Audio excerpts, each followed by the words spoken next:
We begin tonight's broadcast here in Richland County as a husband and wife are in jail tonight, charged with the death of their 7-month-old daughter.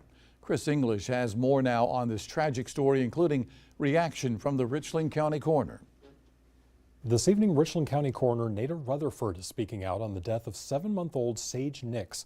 This comes after the Richland County Sheriff's Department arrested the infant's parents, charging both Caleb and Kyla Nix with homicide by child abuse. On December 18th, deputies responded to the 100 block of Stonehill Road near Chapin after being informed that EMS crews were transporting the unresponsive baby to the hospital. The child died shortly after arrival. Rutherford says an autopsy was performed that same day and says Nix suffered from an acute blunt force trauma to the head leading to her death.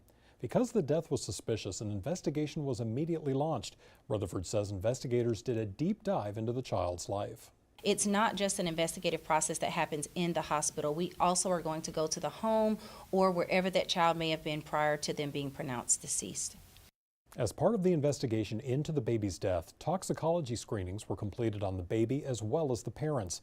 As a result of the investigation and the trauma suffered by the 7-month-old, the parents were arrested and charged.